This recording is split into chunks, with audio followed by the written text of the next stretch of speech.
Hey, everybody. Welcome to the RotoWire Fantasy Baseball Podcast, brought to you by WinBet.com. I want to thank them for their sponsorship. Jeff Erickson and Fred Zinkie here for the next hour-ish. Hopefully, you can join in the comments, the questions, join in the conversation.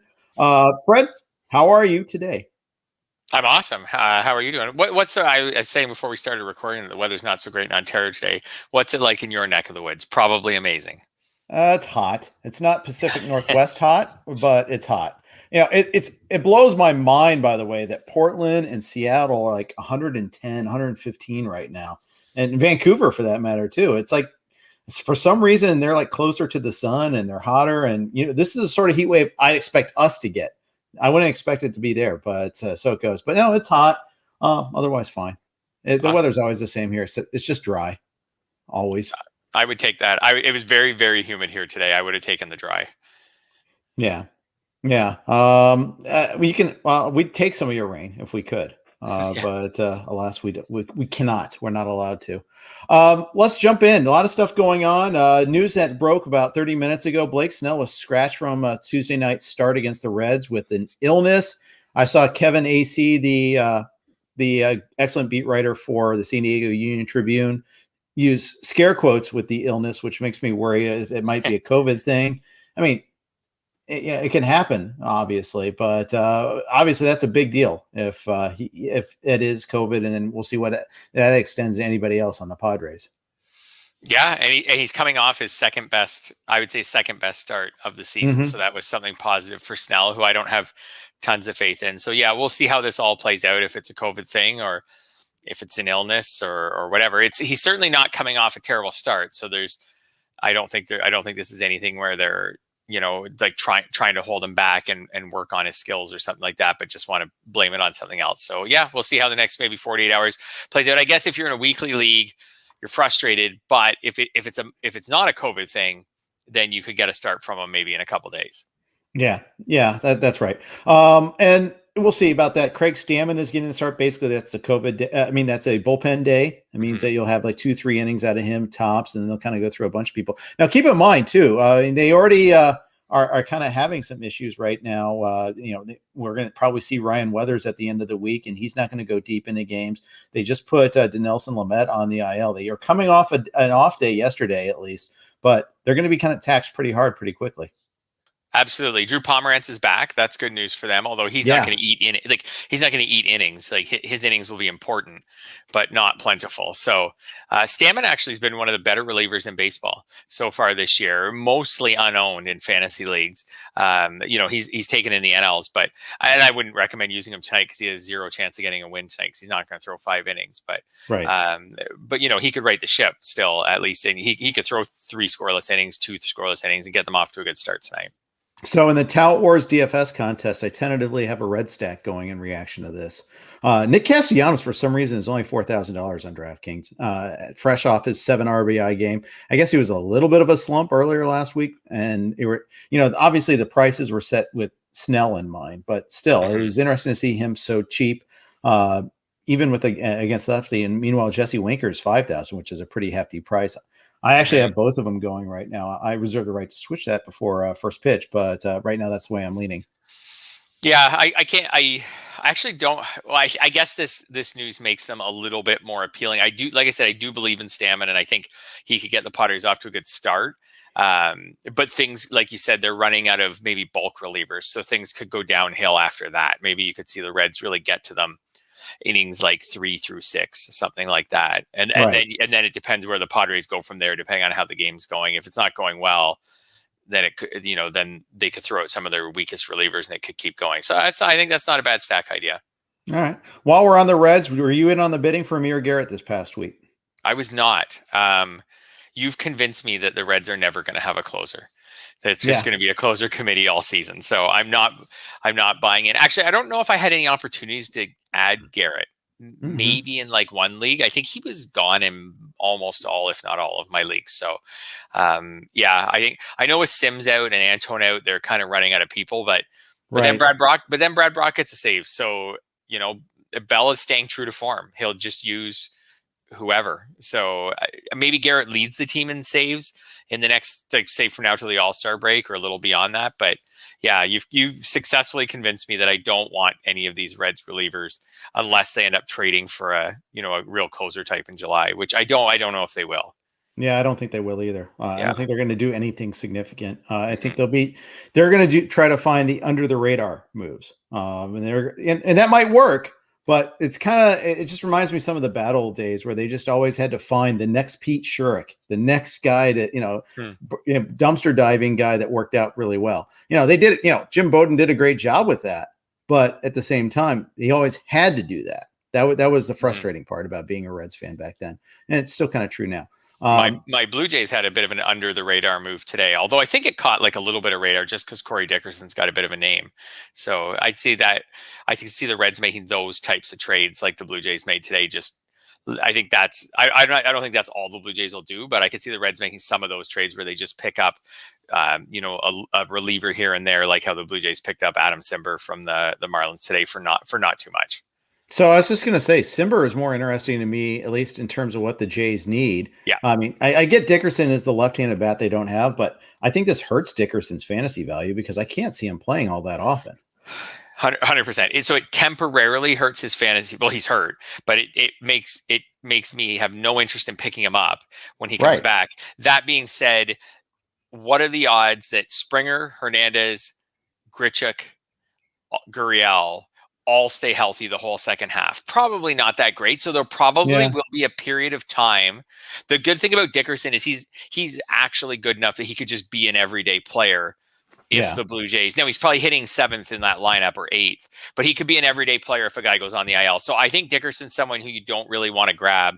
But if the Blue Jays get an injury to one of those four players, all of a sudden he becomes pretty much an everyday player because they'd love to have another left-handed bat in the lineup, but they're not pushing one of those guys out. So yeah, I agree. It's not good for his overall fantasy value, but it could make him more interesting for say 2 to 4 weeks of some point in the second half than he would have ever been on the Marlins.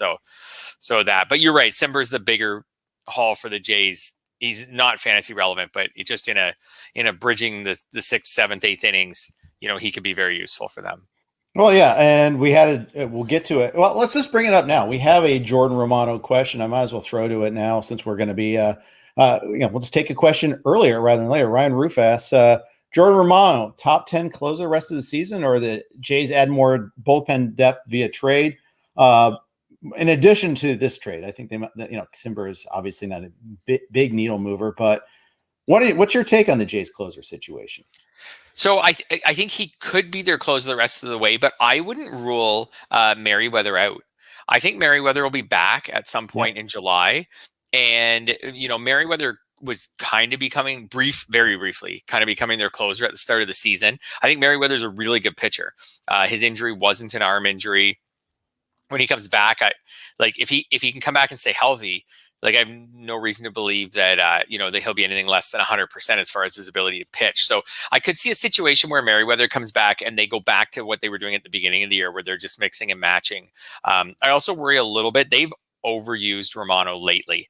We'll just see how that all plays out. Charlie Montoyo even said something recently after a game where he was like, "Look, I couldn't bring Romano in for any more outs. Like we're already using him more because the rest of the bullpen's been so bad lately. We're already using him more than we really need to." So I wouldn't have him in my top 10 because I don't think the Jays are going to trade for Rhys Iglesias or something like that. Although I wouldn't rule it out. I don't think that'll happen, but I do think Merriweather will get into that late inning picture in some capacity. I kind of hope the Reds trade back for Rhys Iglesias, admit the error of their ways. Yeah. But we'll see. Anyways, we teased the headline this episode, the hero we all need, because Keston Hiura was a hero last night. 3-run homer in that wild 10-run eighth inning for the Brewers. Okay, reason for hope with Keston Hiura. Are we back on that train? I traded him away in Tout Wars on Sunday, so no, I'm not on. I'm not on that train. What did you get for him? Maybe I should be. So this is very league specific, but in the NL only, I traded him and $45 fab for Steven Strasburg. And I'm not a Strasburg guy at all. But Phil Hertz, who had Strasburg on his roster, was looking to move him. And it's hard to get really good pitchers in the NL only league. And my team just happens to be like significantly out in front in all 4 of the cumulative hitting categories. So my OBP is really what I care about. And even if Hiura has a better second half, I can't see him really helping my OBP. So I had actually left him on my bench for all the time since he was originally sent down way back in April. He's been on my bench, and even when they called him back up, I didn't put him in my lineup because I can't bring in someone who's going to ruin my OBP, and I don't need the home runs or the RBIs as much as So anyway, so for me that felt like an interesting fit. Hopefully, I get maybe 2 months of starts from Strasburg. Like I'd be happy if I could get August and September from Strasburg. That would be great. And then I didn't have to touch any of the hitters who I'm actually using and have built up this lead in these counting stat categories. So I don't know. I'm not a Strasburg guy. I'm not a never Hiura guy, but on that team, it made a lot of sense to get rid of him. You're more, we don't need another Hiura guy. That team needs a pitching Hiura because actually it's starting to get one in Luis Castillo. He was definitely not a Hiura up to this point, but the last couple of weeks he's been a lot better. So, but it just needs some pitching some pitching help. So, hopefully I didn't pay much, obviously, to get Strasburg. I gave up someone on my bench and then only. So hopefully that pays off. I really didn't want to give up one of my like core hitters who have got me off to this good start in the hitting category. So we'll see. But back to Hiura, we know what Hiura can be. Like we've seen it already. Like he can hit home runs. He can steal the odd base. He's got homers in 3 of his last 4 games. He hasn't actually still striking out though a fair amount. He's had 5 strikeouts in his last 3 games. So I don't know if he can help you in batting average. I'm not sold yet. No, he won't help you in batting average. But he was hitting 400 in the minors with a 29% strikeout rate. That was not going to ever hold. But I did pick him up in our friends and family league the second that Vogelbach got hurt because I just saw that they had to call him up. There was really no other alternative. And my team is pretty mediocre in that league. And I need all the help I can get. Not unlike you, who's in second place in that league, very quietly. Yeah. Yes, very quietly. Yeah. So, although the way he's striking out earlier, we'll make one more bad pun. We could all be heroes. But with the way he was striking out so frequently. Yeah. I was going to say, like, I just, so I saw Hiura go, and I know you and Scott talked about this. I saw him go for, I think in my main event league, he went for triple digits. Like, I guess I get it. I felt like the other thing with Hiura is, and I guess this won't happen unless he can get some singles, is like when he was coming up, I felt like he was being advertised as more of a base stealer, and he did steal 9 in 84 games in his rookie season. So I thought maybe this was going to be like a high teens 20 steal guy. And if Hiura could be like a 25 homer, 15, 17 steal guy, like I'd take the low batting average. Sure. But he can't even get enough batting average even to get his chances to steal bases. So, he's got 4 steals since the start of last year, and that's in, about 100 games. So, I mean, you can get some power, but man, I don't know. There are power hitters out there. There are guys on the waiver wire. I picked up Ryan O'Hearn in some leagues. I picked up Lamont Wade Jr. in some leagues, like for single digit fab, in the hopes of just kind of getting like 1 homer and a low batting average in a week. Hiura's got to do something where he separates from those guys. And I'm just not sure what it is. Like if he's going to hit 230, 225 with a homer a week, I don't know if that separates from those guys. And I don't know if he can do any better than that unless he stops striking out so much. Yeah, I think you're right. That's the thing. I'm just going for like the power speed upside of him there, and just kind of like the Tyler O'Neill approach. Hope it sticks. But in an OBP league, I'm with you, and that's why I didn't keep Javi Baez at a reasonable price in an OBP league over the offseason, because he just destroy that category for you. Just destroy it. Last year was especially bad, but he's like 260 again this year in OBP, in which obviously we know that's horrible.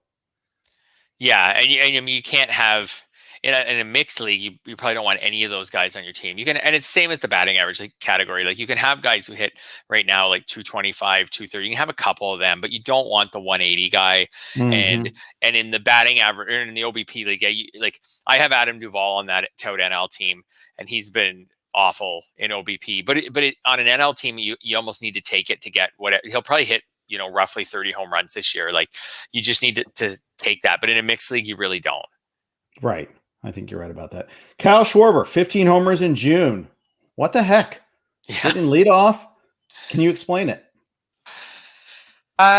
not really. Like, well, Kyle Schwarber's always been like he's always been a capable like power hitter. Like that's I don't think that's ever been in question. I know he only hit 11 home runs last year, but I mean 38 the year before. So like this is a guy who does, when everything's going well, legitimately have 35-ish home run power. The thing with Schwarber, I don't think much really has changed with him, except that he's just on a heater right now. He's still a left-handed bat who doesn't hit lefties. Like he's got one home run. Mm-hmm. He's hitting 221 with one homer against lefties this year. And you might say, well, he doesn't play much against lefties. Well, actually, he does. He has 84 plate appearances against them, and he's got one home run and is hitting 221. So he's doing all his damage with against righties. That's what he's done his whole career.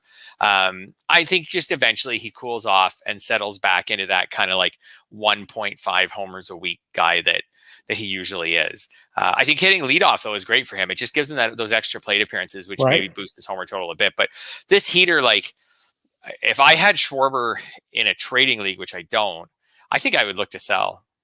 Yeah. The other thing too is he's going to get a lot of pitches to hit too, because with Turner and Soto behind him, they're not going to want to walk him if possible. Although it's weird how bad Soto is, or I shouldn't say how bad, but how disappointing he is. How many ground balls he's hitting. He's just not getting any elevation yet, which I think that corrects. But until it does, it's really frustrating.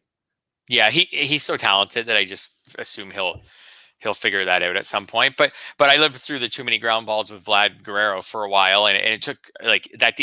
Couldn't correct that during a season. Like he had to correct that through an off season. So hopefully Vlad had that problem basically from the start of his career, and it took him until now to correct it. Maybe Soto didn't. He's always been in that. He's always trended in that area a bit, and so is Christian Yelich, for example. But But Soto, like Vlad just got better and better maybe at not hitting ground balls, whereas Soto, he's been amazing. So he just needs to get back to that. Like right now, the ground balls are a problem. Agreed. So I feel like he could maybe snap out of it mid-season, whereas maybe Vlad needed like months away from game action to make it happen. So, but I do think you're right. Soto, or back to Schwarber, like he's hitting leadoff. He's hitting in front of two really good players.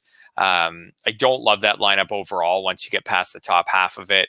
But those guys will stay all year. Even if they fall out of the race, even if Max Scherzer gets traded or something like that, which has been a rumor a lot this year, I think Schwarber, Turner, and Soto will be there all year. So I when I said I'd look to trade Schwarber, like I'm not saying I'd be like itching to trade him, but I might find a few guys who are near the bottom of my league in home runs and just see if anyone wanted to give me a lot for him. Good idea. We've accentuated some of the good. Before we talk about some of the bad from yesterday, quick note from Blue Wire. And we're back. All right. So we talked about a couple of good guys. Unfortunately, there's a couple of really awful performances last night, starting with Matt Manning. I actually used him in DFS last night, Fred. What an idiot. Horrible decision. Yes. It wasn't even one of those, okay, he was, like bloopers were dropping in or anything like that. No, he was straight up bad.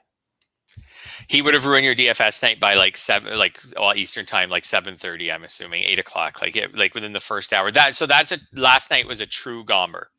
Yes, like that was a Monday. Gomber. You might have to call it a Manning because Gomber has actually gotten good. Gomber's been great. I'm now hurt, but yeah. 3 2/3, 9 hits, 9 runs, 2 homers, no walks at least. Yay. 2 Ks. Just the thing is, it was bad enough when he'd given up like 5, and then let's try to squeeze one more inning out of him. And they got the classic, the hang on too long thing. They get added on 4 more after that. His first 2 starts are okay. In fact, he even beat the Cardinals last time out. But I guess the signs were kind of there. Only 1 strikeout in that start, 3 strikeouts in his first start. In the minor leagues, he had been getting. I mean, this is the oddest promotion. He had an 8 ERA before he got promoted from AAA. Yeah, I can't figure this one out at all. Like Manning is supposed to be a big part of the Tigers' long-term future. He wasn't doing well in the minors. I'm not sure what they saw as an organization in his minor league starts where they thought, hey, maybe if we bring him up to face better players, he'll do better. I can't figure that one out at all.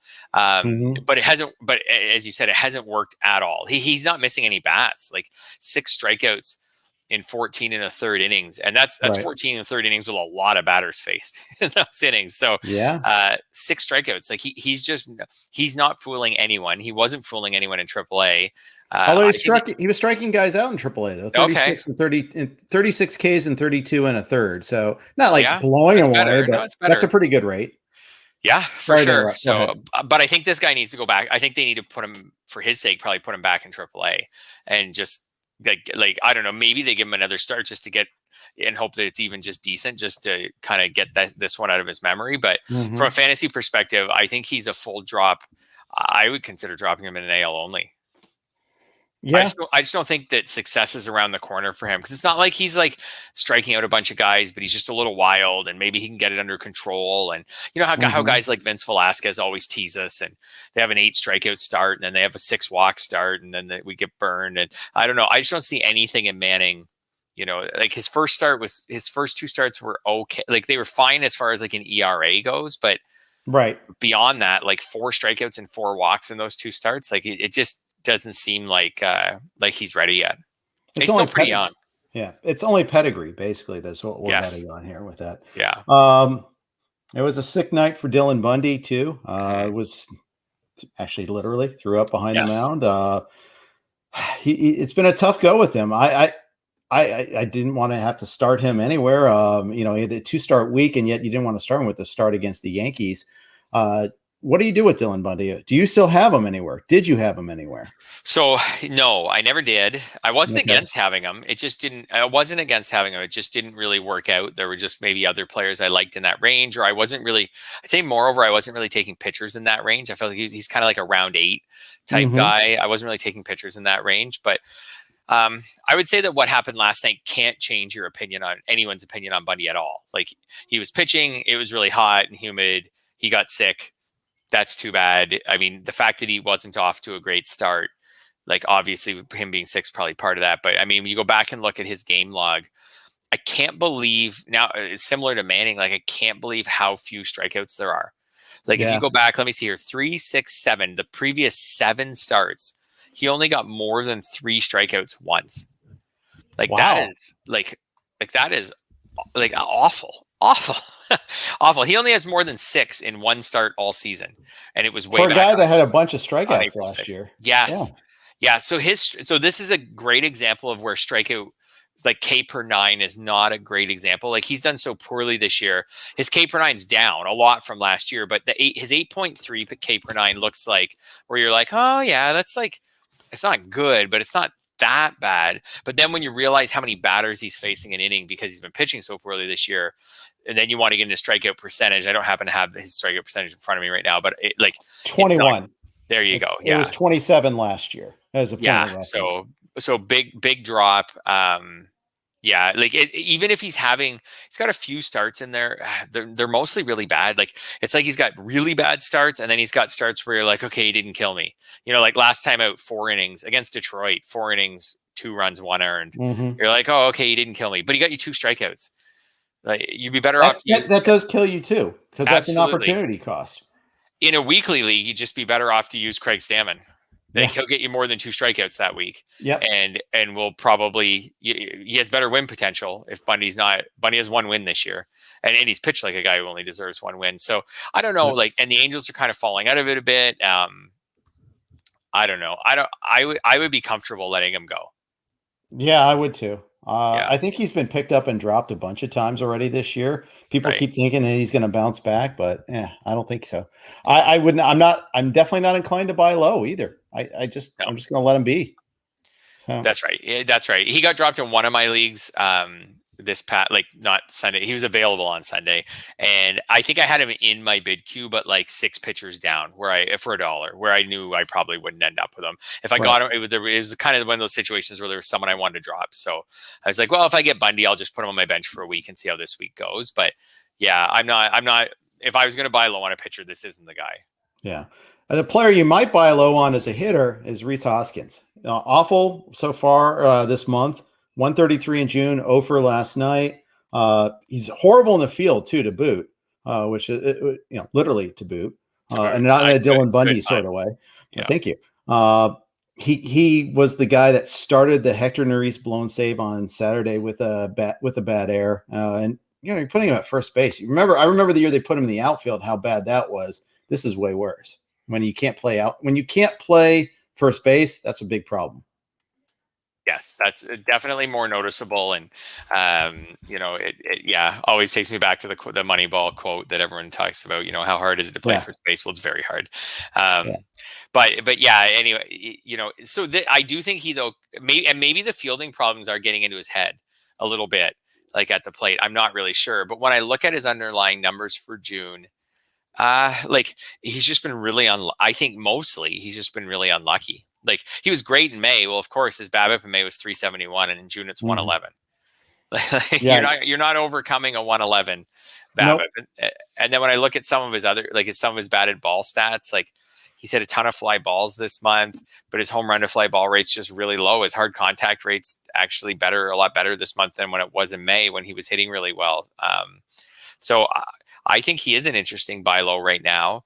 His strikeout rate's the same in June as it was in May, and it's a lot better than it was in April. His walk rate's pretty much the same as it was in May. I could see this just being a lot of really bad luck, and he maybe gets a break. Maybe he slumps all the way to the All-Star break, and then he comes around, or maybe he has a 2-homer game tomorrow night or tonight, and then snaps right out of it. I could see him coming around. I think he's an interesting buy low right now. If someone's looking for that profile, which, as we've discussed, there's a lot of them out there, but that profile of a power hitter who's not going to help your batting average. Yeah, I think you're right about that. But not kill it. Yeah. So yeah, I think so too. And there's a lot of first base types like that in his group, and I always find, like, okay, do I start him or him or him? And it's just there's a bunch of guys in that area there. Mm-hmm. A couple other guys I want to talk about news wise. We saw this, saw a couple of things that happened today. First of all, Alex Bregman, news on him that he's not close to returning. Now, this isn't really a surprise if you paid attention to what was said at the time of his injury. Dusty Baker's like, we're going to be without him for a while. Well, a while means not close now. So it's just something to watch for with him. A little bit more Abraham Toro, a little bit more, Robo Garcia as well for the Astros. Yeah, I kind of wish I had put a little more on Toro. I don't have him anywhere. I put in like pretty minimal bids on him over the past couple of weeks. There's some leagues where he went 2 weeks ago, and a couple of leagues where he slid through to last Sunday. I put in, like I said, like in an NFBC format, kind of like $8, and I put in one in our mixed labor league. I wish I put in a little more because you're right. We all thought that Bregman would be out for a while, and he's going to be out for a while. And I think the Astros are really good. So I'd love to have Toro, even though I don't think Toro's awesome or anything, but I'd love to have him in that lineup for a month.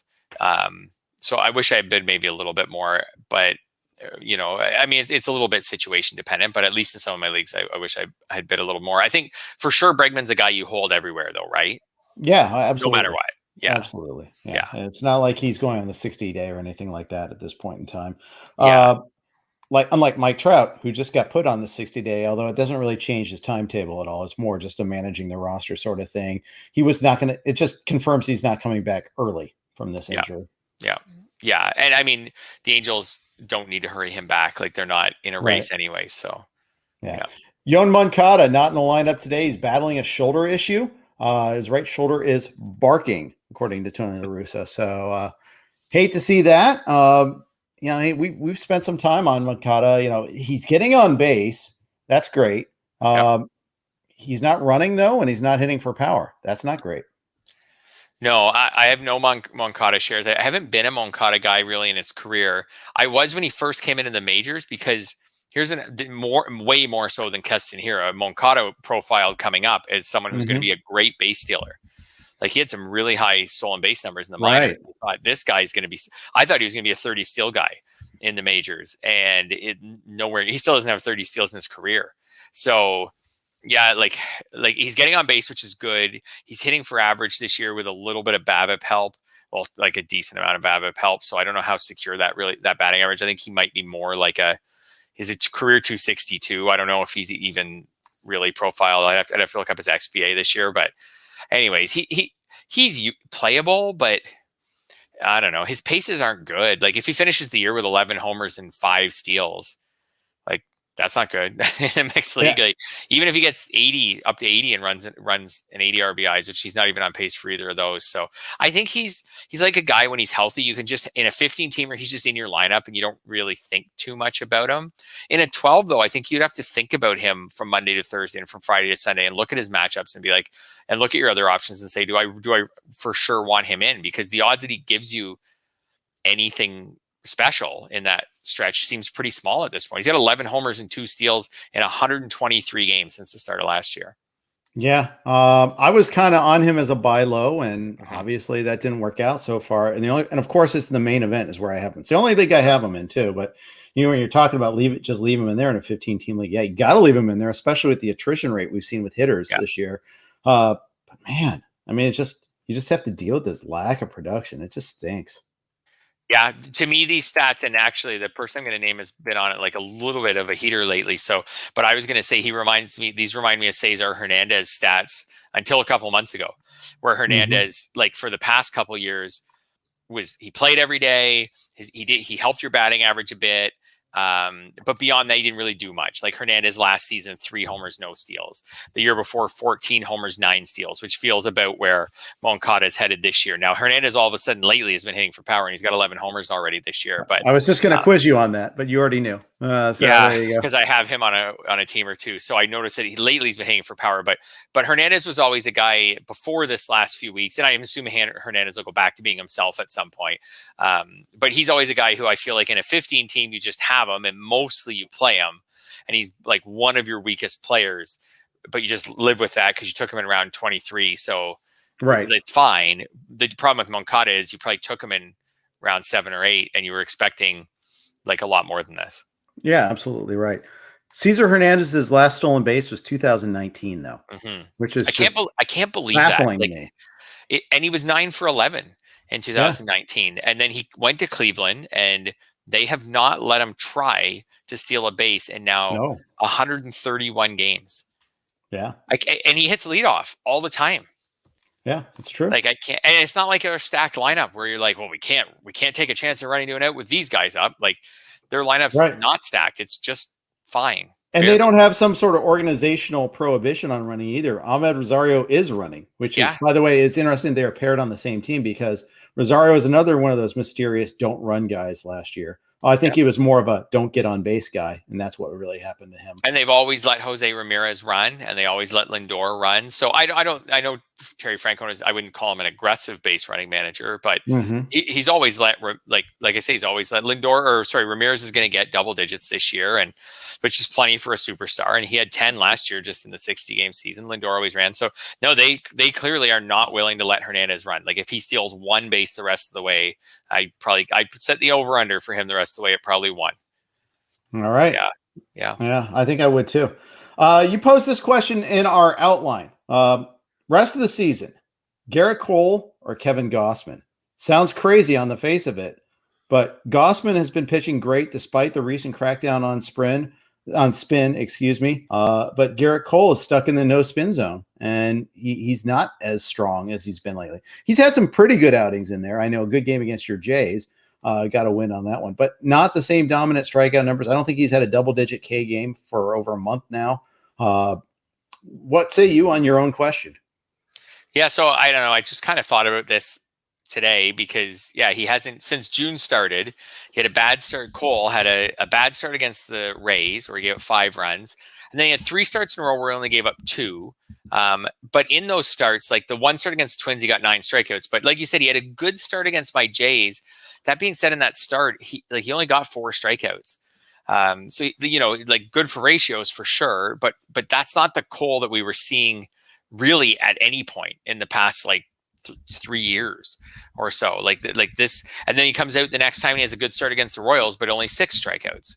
And then he has a bad start against Boston with 6 strikeouts over 5, pretty long, tough innings. So I don't know. I was just thinking about this and I said, well, what is more likely? Like Gossman has a better ERA, a better FIP. What are the, and right now Gossman's striking out batters at a higher rate lately, than Cole has since they've put this ban in. What odds are higher? Are the odds higher that Gossman regresses significantly the rest of the way, or are the odds higher that Cole figures it out and becomes like a 8 strikeout, 9 strikeout per start guy again without whatever he was using? Because I don't even think there's a question as to whether Cole was one of the users of these substances. Like he basically said that himself. Yeah, for sure. So I don't think it's so crazy for someone with Cole. I think if you had Cole, you could just on name value, you could maybe trade him for Gossman. I don't know if I run the Twitter poll, who would you rather have rest of the season, Cole or Gossman? What would you guess the results would be? I would guess it'd still be 3-1 in favor of Cole. I think so too. I think I would also vote for Cole. Interesting. I might too. It's just you should run the poll though. I will do that after we're done here. It's just so also with Gossman, some other just little side benefits. His park is way easier to pitch in. His team is actually doing better than I know Cole pitches on the Yankees, but like I think again, if I'm gonna guess the final AL East standings right now, I'm putting the Yankees in 4th. I still think they'll be above 500, but it's just such a good division right now that I'm putting them in 4th. I think the Giants are going to continue on and make playoffs. I don't know if they'll win the division, but the Giants are a good team. So Gossman has as much win potential probably as Cole. He's got a better park. He's been pitching great. He's not showing any signs that as far as his performance that the changes are really impacting him. Like he's got 15 strikeouts in his last 2 starts. He's going deep into games too. I mean, the only reason I think you take Cole is just that it's hard to imagine Cole going that far backwards. But I don't know. Things changed really big on Cole when he got to Houston. It's true. It is true. Like he was not that good on the Pirates. He was really good one year, like quite good, but not actually still even that year on the Pirates. Like we had the 2.60 ERA. He was still 202 strikeouts and 208 innings. So nothing even similar to what he was as soon as he got to Houston. That is true. If he goes back to being Pirates Garrett Cole, that is a big problem for people who drafted him in the first round. And I think I have him on 2 teams. I've got him main event. I've got him in our league together in labor. I've got him a couple other places too. Yeah. And every time Cole doesn't pitch well, it just breaks my heart. Yeah. I mean, it's just such a killer. You spent like a top 5-6 pick on him. Right. You're like, oh, yes, it's Cole day. This is where I move up 4 points in the standings day. Yes. And then, no, you're not. I know. I just, and we know he's going to have a lot of AL East games the rest of the way. So like, it's not going to be an easy ride for him. Right. Whereas Gossman has a lot of nice parks out West and some teams like the Diamondbacks who are pretty easy pickings. The Rockies are generally pretty easy pickings. I mean, not so much when they're at home, although that Rockies lineup, but I think they'll almost for sure trade Story this summer. I don't see any reason they would keep him. That Rockies lineup could be so bad, like on paper. It is so bad. It already is bad, but take out their best hitter and put in just any random guy, and it could be even it will be even worse. So so Gossman could have an easier schedule. He's just in the NL in general for most of his starts, which is just helpful.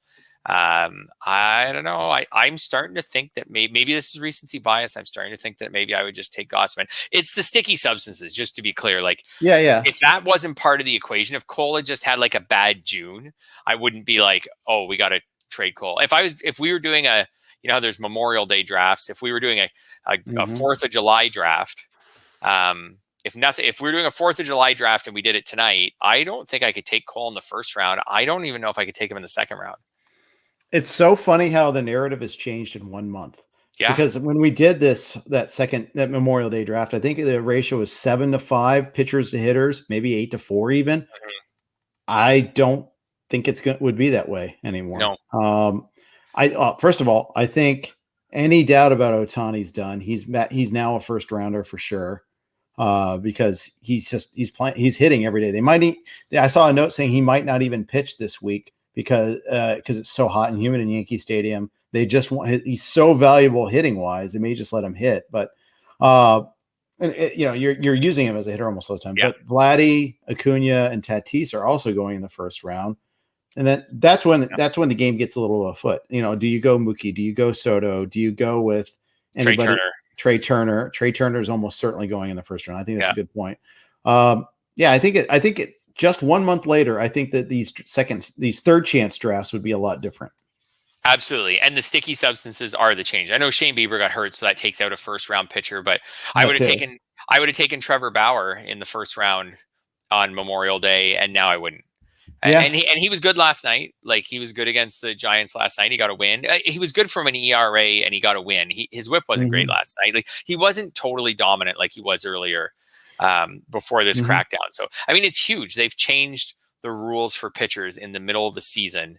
That's a lot for. We don't need to get into a long, like, should they have done this in the off season and all these things, but because all we care about is how to win fantasy leagues, and like, or not all we care about, but what we primarily care about. And I don't know, like, it's a huge game changer for pitchers, and Cole and Bauer are two of the headliners. I think Cole, especially, just when you look at the stark changes when he went to Houston that he's managed to carry with him to New York.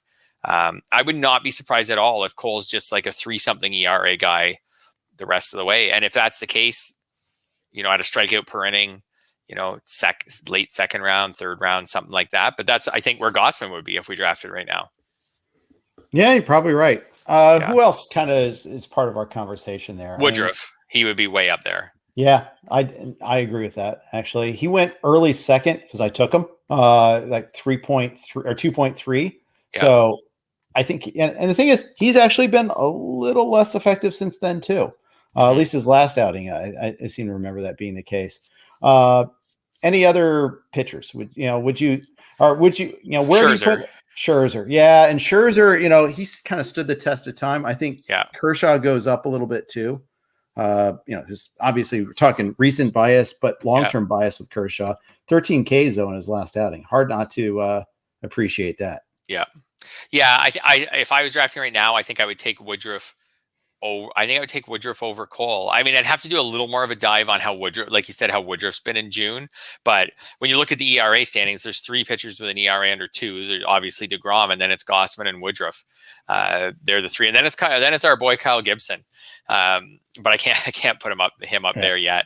But yeah, I'd have Scherzer up there, like you said. I'd have Walker Buehler up pretty high.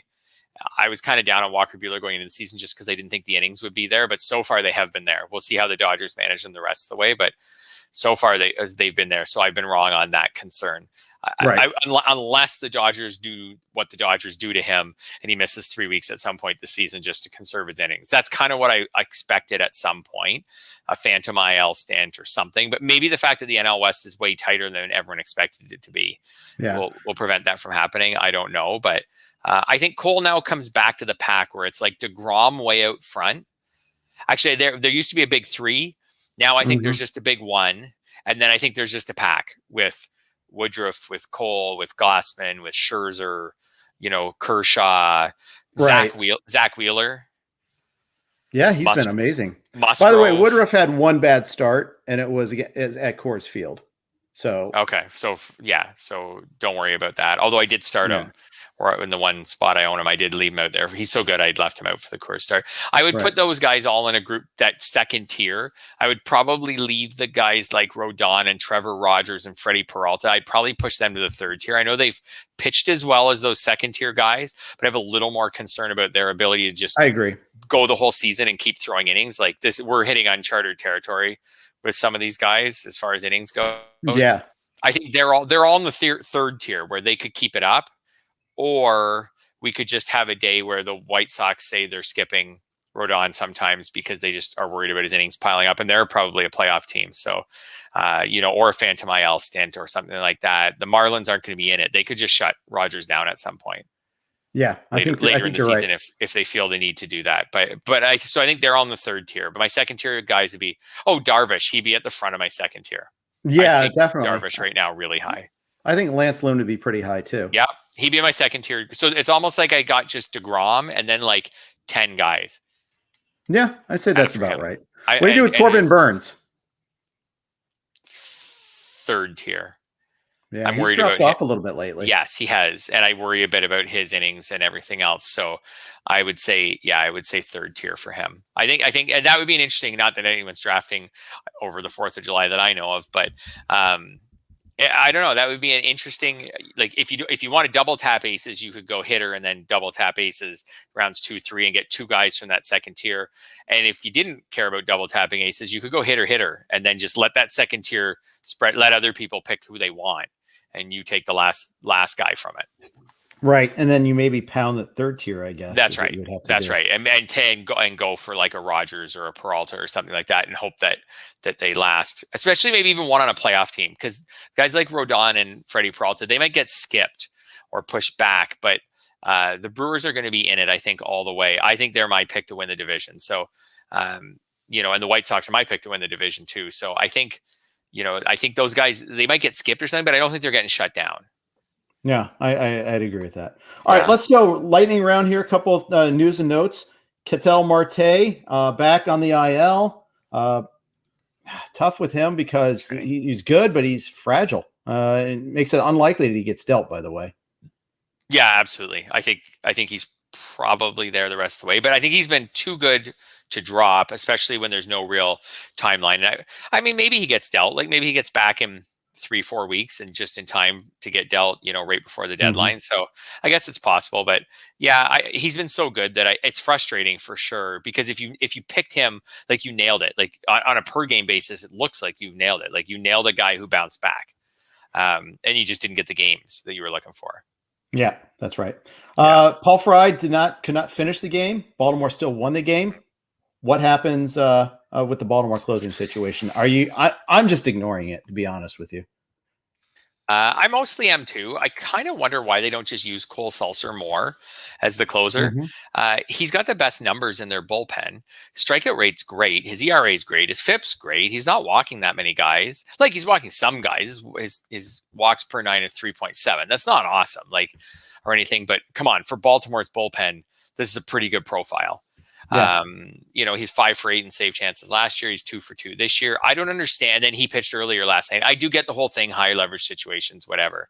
But I'm not sure why they were so quick to try. They seem to really want Fry. I'm not sure why they don't want Sulser, but I would kind of they don't win enough for it to matter too much, but I don't want Fry. I might want to keep an eye on Sulser. I don't know. I just feel I felt all along like he would be the better option, and he continues to pitch better than Fry and everyone else in that bullpen. Yeah, he does. Yeah.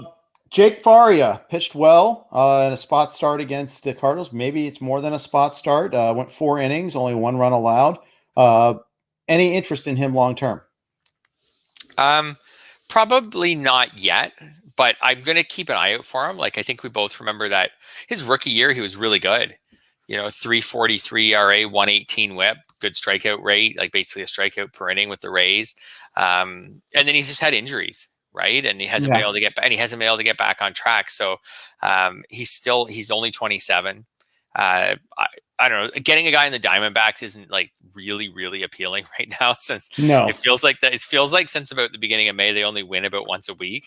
So it's not really appealing right now. But I don't know. I'd at least keep an eye on the situation. I just feel like that team's been such a mess that if he pitches well, there'll be opportunities for him. Yeah, the pitching's been such a mess. I did pick up Joakim Soria in the main event this week because I'm that desperate for saves. But yeah, that is really desperate. I think, by the way, on the saves topic, and I'm going to write about this at some point soon. I mentioned it. I had a trade tips Yahoo article come out today, and one thing I didn't just mention in there wasn't the topic of the article at all, but that I think it's time for us to start talking, for people in the fantasy community, start talking about the fact that there are not closers on the waiver wire this year like there have been in previous years at all. Like, so many of us have said, like, well, I'll find some saves this year. That is not happening. I don't know how many weeks it's been since we've gone on. Like, can you remember the last week where people went on and everybody was going to bid triple digits on some guy because he's like for sure the new closer on his team? The manager said it. He got 2 saves last week. Like, I don't remember that happening this year. Like, we blew all that money on speculative Blue Jays and Reds and right. I don't know. It seems like there's teams who have a committee, and then there's also teams where they have a closer, but then if the closer's unavailable, then it's because he's injured, then it's a committee.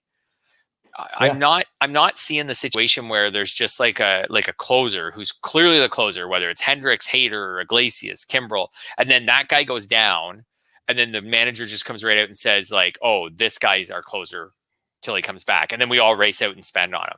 That's not happening anymore, and I think that's going to change. It's going to have to change how we draft closers. Mm-hmm. And even look at closers. Yeah, and to buttress your point, the free agents that have gotten the most saves are Yimi Garcia, who has 12. He's pretty much the sole closer for Miami. He's probably the best one of these. Lou Trevino has got 12 saves and great ratios, but Diekman's got saves in that time period. Emmanuel Clase, great ratios, 11 saves, but Karinchak's been getting saves. And then, I mean, Tyler those Rogers. Guys were all gone those guys were all gone by the middle of April. Yeah, Tyler Rogers might have been hot, picked up in May, but he's got 9 saves, and he hasn't had many lately. Cesar Valdez got his 8, then he's done. He's nowhere. He's not sniffing saves. Hansel Robles has 7, but he's sharing it with Rogers. It's just that you keep going down that list. Kendall Graven's been awesome, but he had the COVID thing and the way the Mariners use their bullpen. He only has 7 saves, so you're not getting like the full benefit of the doubt there with them. There's really Jordan Romano, like Romano has 6, and as we were already talking about, is their closer right now. He was dropped in some leagues, so some people might have been able to add him. Although it's not like you added him as their closer. Right. You added him at some point as like he's a good arm in a bullpen that's unsettled right now. So one of the tips I put in the article this week was that, and this is different from most years, but it's I was saying that maybe if you need to make up ground in saves in your league, maybe you need to go out and trade and just suck it up and trade for a good closer. Give up something, whether you give up a good starting pitcher or a good hitter, and open a hole somewhere else on your roster, because maybe you have a better chance, based on what's happened so far in 2021, you have a better chance of filling the hole you create when you trade for the closer than finding a closer. Right. I think you're right. And the funny thing is we lost so much by drafting early closers in 2020, but the early closers this year have been worth it. Absolutely. Completely the opposite. I could see early closers going. I could see a lot of closers. If this doesn't change, I could see closers going really early next year. Yeah, I remember a lot of people saying double tapping closers was a fool's play, and it might be the play next year. And then, which also means it's backwards looking, and so it's probably going to be wrong. But maybe. That's the way it goes. A couple other things to discuss here. A couple of questions. Let's go ahead and hit those up before we go before we sign out today. And that is a couple of things. One, Mike Genre says, at what point, if at all, do you look ahead to the final few weeks of the season for matchups, who's at cores, etc.? I don't. I just don't. I don't think. I think. Maybe. Well, I'll look for the last week. I'll look for the last couple of weeks. Maybe last week in August, I might start looking at that. The one schedule note I look at now, and we've mentioned it before, is Mets, because they played 7 fewer games than everybody else. I think there's some in trade talks. I think there's some value in that. Maybe you trade away a Padre for a Met of commensurate value. Yeah, I could see that. Back to the original question, I would say I've had some success in past years where maybe around in leagues that have trades in August, like our Tout Wars leagues. I look maybe middle of August. I'll look ahead at the last few weeks of schedules, especially maybe where some starting pitchers are lining up, and then make a trade that way. Like, for example, if I needed to acquire a starter in the middle of August, I'll try to lay out some good starters, their starts over the last 6 weeks, and look for who has a lot of favorable matchups versus who doesn't. I know it can get thrown off, but it's at least a guideline. Or look for teams like the question said, teams who are going to Coors Lot or when Colorado's home in a head-to-head league, which I don't play really. Like you'd have to I'd start earlier. But I do think schedule analysis is really valuable. I did an article maybe 2 or 3 weeks ago on how favorable the Brewers schedule was for basically the last 5 weeks heading into the All-Star break. And it has played out a little bit that way. We're talking about Keston Hiura and how he's on fire. Right. I was listening to you and List when I was driving around this afternoon. And I think you guys, I can't remember if it was you guys. Oh, maybe it was someone else was talking about, I was listening to you guys this afternoon, but maybe this would come from your show.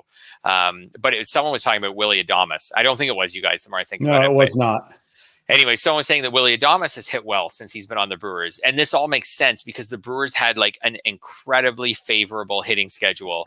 Like they went to Coors, they got Colorado's pitching staff in Milwaukee. They faced the Pirates in like 3 or 4 series in the span of like a month. Like they faced the Diamondbacks in there. Like they faced basically all the worst pitching staffs in the National League, almost all back to back. So, I mean, their team had a chance to go on a bit of a run. So trying to find, and I haven't done this yet, but trying to find maybe a team that has a similar type of situation coming right out of the All-Star break could be really valuable. And then again, assessing maybe in August and trying to find a team that has that type of situation down the stretch. Yeah, that's not a bad idea. Good question, Mike. Appreciate it. Yeah. Another one that was in the chat room here. Might be too soon to do this. I might want to spend some time to think about it and answer it next week, but I'll throw it to you now. What minor leaguers would you stash for later in the season? Jeff asked this. Yeah. So the first name that would come to my mind is Bobby Witt. Yeah, I think that's the guy right now, like to stash. Like we're not counting Kelnick as a minor leaguer. I'm assuming he's still gone. He's been hitting well, by the way, and I think will be back up by the All-Star break at the absolute latest. I'd agree with that. So I'm not counting him. I don't see a lot else where I'm like really dying to stash someone. So I think Bobby Witt's kind of my guy. And so there are years. What's his name? Nolan Gorman on the Cardinals. I would also keep an eye on. He just went to AAA and has been hitting well this year. And their offense was really bad during June. I think I'll have to look it up. A couple days ago, it was like bottom 2 in run production during June, them and the Pirates. So they could certainly use a spark. So I would say then they're playing him at second base more. So they could go him at second, move Edmund to the outfield. I think not that Edmund's been awesome this year, but I could see maybe Nolan Gorman if there's another guy that I was going to look to stash right now. But I'm not quite, there's not as many as some other years that I'm hot on stashing. How about Joe Adell? I guess. Are you looking to stash Joe Adell? I did look last week, and then I held off just because the strikeouts are still high at AAA, and that's the problem. Yeah, so it's like the name value's there, but I'm not seeing. He's hitting for power in AAA, but he's not hitting he's hitting 268 there. Like he's not hitting that's not a good AAA batting average. And like you said, the strikeouts, he's still striking out about once every 3 plate appearances. So. I don't really think anything's changed with him, except maybe as he's maturing and he's starting to, his body's filling it, he's getting a little more powerful. But, that being said, I guess he'll be, I would assume they'll bring him back up. Don't you think? Like in August and September, at some point they'll bring him up. I'd hope so. I would think they need to help him. Look at their outfield right now. I mean, they're starting Scott Schebler in the outfield. I know, but they're not really trying to win, I think, at this point. Do you think the Angels think they can get back in the race? Like the AL is so polarized. There's so many. They're in the wrong division, that's for sure. They're in the wrong league. Even getting a wild card spot. And the NL is quite out. The NL West is pretty polarized, but the other 2 divisions are so bunched. The AL is there's 4 great AL. There's 4. Well, if you count the Yankees, there's 4 really good AL East teams, and then there's a couple in the West. But none of those AL East teams are running away from it record-wise because they polarize each other a little bit. I mean, it's true. It's true. I have a hard time seeing the Angels, even with Trout coming back around the All-Star break. I have a hard time seeing the Angels get back into it. So I would assume the decision on Adell will be Adell related, like what they think is best for his development, which is probably to bring him up at some point. That being said, he doesn't help your fantasy team unless he comes up and actually hits well. Here's one more name before we go here. I'll throw him out there as well. How about Jaron Duran on the Red Sox? Yeah, he's got 945 OPS at AAA. The problem for him is where does he play? That's right. Yeah, that's right. And then he also he played in the qualifier for the U.S. Olympic team, and I have no idea if playing because it's just not a big priority of my baseball fandom, the Olympics. For baseball, but I have no idea. You don't reside in, especially. Even the Canadian team for the Olympics is not a big priority for me, in all honesty. But I was going to say, I have no idea if that means that they're going to try to make an effort to have him actually play in the Olympics or not. I don't know. It's such a weird. I don't know if you've really looked at the roster for that team from the qualifier, but it's a neat list of MLB has-beens. Like Matt Kemp was on it, and a bunch of like a lot of MLB. It is kind of fun. Yeah, it is fun. So it's a group of MLB has-beens, and then beyond that, it had Duran. Like it had some prospects sprinkled in there. Yeah. So I don't know if the expectation is that some of these guys will actually get to go to the Olympics. I would think that Duran would rather go to the majors, but if there's not an immediate need for him, would probably think it was cool and kind of fun to go to the Olympics. Yeah, for sure. Yeah, for sure. I will say this for all these stash ideas, just look at the level at their end too, though. It has to be AAA. You don't bother stashing except for maybe Witt because of the extreme high upside. Because they have to go through a protocol to get to AAA, then they can move freely between AAA and the majors. So until that happens, no team is considering calling them up. That's right. Yeah, big difference from previous years. Yeah. Anything else you want to add before we sign off today? I don't think so. My Jays are starting to feel it a little bit, and I've got this trade now in my back pocket. I'm pretty excited. I mean, they're playing the Mariners tonight. I'm not the most exciting Jays game of the year, but I'm kind of, they've been playing better. They've had a still softer schedule. I'm kind of looking for them maybe to go on a run here. They've got a lot of tough Rays games coming up, but I'm kind of looking for them to go on a run. Yeah. How are you feeling about your Reds? Twisted. There's, every time their bullpen comes in, I'm scared to death. I mean, I look at the hitting stats, and like on average, they're a really good hitting team, but I see them on a day-to-day basis, and it's like hot or cold. I think they just punish bad pitching is what I think is really what happens here. I don't think they're good enough, but I think they could be. I think if they get everybody healthy and they make a trade, not just, getting TJ Antone back is our trade. None of that crap. But which I'm already hearing, by the way. Barry Larkin was saying that the other day. He says I can't stand it when organizations do that. If the Jays do that with Merriweather, I'll be annoyed. Yes, for sure. But it should be fun. And you got Alejandro Kirk week coming back pretty soon too. Yes, and that lineup that's already maybe the longest in baseball gets even longer. Although Rhys Maguire's been hitting really well. Yeah, he has. Like, I know he's not going to hit that well for the long term, but when Alejandro Kirk comes back, he will not hit better than Rhys Maguire has the past couple of weeks. Maguire has been doing really well. Good for him, because his career, I think, was kind of hanging by a thread. So this may help him just even for a few years now, just even if he's just a depth catcher, a backup catcher on a team, or a depth guy in AAA, but it might keep him around for a while, having had this good stretch. So good for him, and it'll keep him on the Jays at least till Danny Jansen's back. So, but true. That lineup gets even longer, and just with Dickerson on the bench, like, it just means that when a guy gets a day off, there's still really no break. Like, they don't have to put Jonathan Davis in or something like that. Right. I think they're going to wear a pinch hitter for the catcher late in the game too, if they want. Yeah. Yes. Absolutely. Yeah. All right. Well, we're going to end it at that note. I want to thank WinBet for sponsoring us. We'll have we'll share a way to listen to them later on, but I want to thank you guys for listening as always. Take care. Good luck in your games tonight.